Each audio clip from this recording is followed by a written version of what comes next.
They don't tell you Dr. King used to fuck a lot of hoes, nigga. MLK 911. They do. Nigga, I'm just saying, they don't tell you that. They don't tell you Malcolm really was like a saint. No, they was listening to Malcolm. Malcolm was going to do what he do, go back to the room, eat and pray. Nigga, Dr. King and Abernathy was fave. They were having fun. Boy, having fucking hoes. Say, man, them niggas fucking around. They don't tell you that. They don't tell you that some of these niggas beat their wives until we gotta watch the biopic. But it's men.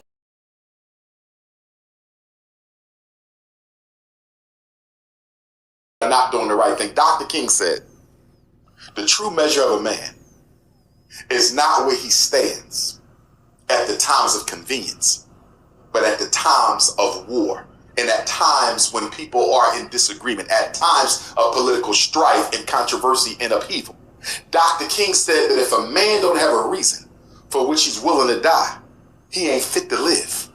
Dr. King was murdered. Why? Not because he had a dream, not for integration. Dr. King was murdered because he was on his way to D.C. to lead a breadbasket campaign. He was going to take poor black, poor white, poor everybody. They was going to go to the nation's capital. Nobody was leaving until everybody had a home and a job. A home and a job. America said, if we let him come here, he will embarrass this country so badly that nobody will ever look at us as the same. Remember, America has this superficial, hypocritical image of being the moral police of the planet, right? How are you going to let Dr. King come to your front lawn with every poor person he can find of every color? Nobody's leaving D.C. without a home and a job. Dr. King was on the verge of economic revolution.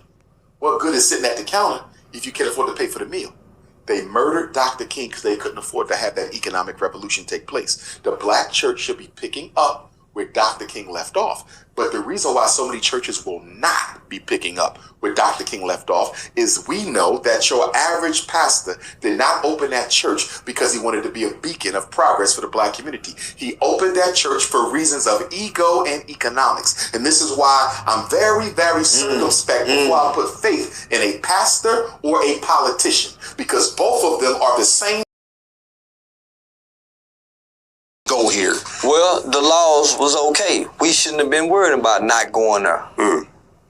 Dr. King didn't know what he was doing, homie. He was a 25-year-old Southern Baptist preacher that had a bunch of people telling him this. Now, always remember, he wasn't popular with that belief in the beginning. They thought he was crazy. Gotcha. Fuck wrong with you, nigga? You're a troublemaker. And even the old black people thought he was crazy. Why would you want to go eat at their restaurants? You know how they go do it. Yeah. They go spit in our food. Why you want to go over there, nigga? You crazy. We don't want to live next door to white people, nigga. You know white folk kill us. So they thought he was crazy. That was his dream. That wasn't for us. We wasn't supposed to be paying him no goddamn mind. That was his dream. I have a dream that one day we would hold him. He wanted to hold white folk hand. Black folks didn't want to do that. They gave us him. They picked him. So he pushed the narrative, not knowing the consequences. Toward the end of his life, he told Harold Belafonte, I think I led my people into a burning building.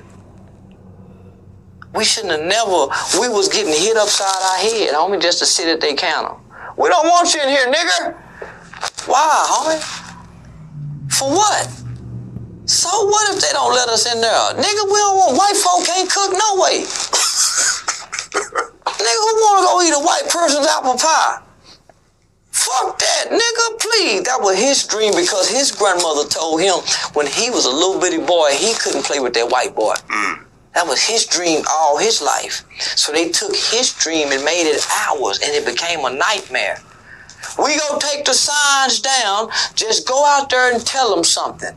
Go out there and tell them. So when they invited him and 6 or 7 preachers in the Oval Office, hey man, go down. You got all these niggas up here on the mall office. God damn it, King, you said you wouldn't listen. They out here. Man, tell them we'll take the sign down. Just tell them. Just tell them we'll take the signs down. Okay, he went out there, man. They go, well, I have a dream. We got macked on and played on. He was funded. The Jews had King. So, no, homie, it's deeper than that. So that's the worst thing that happened to us was his dream.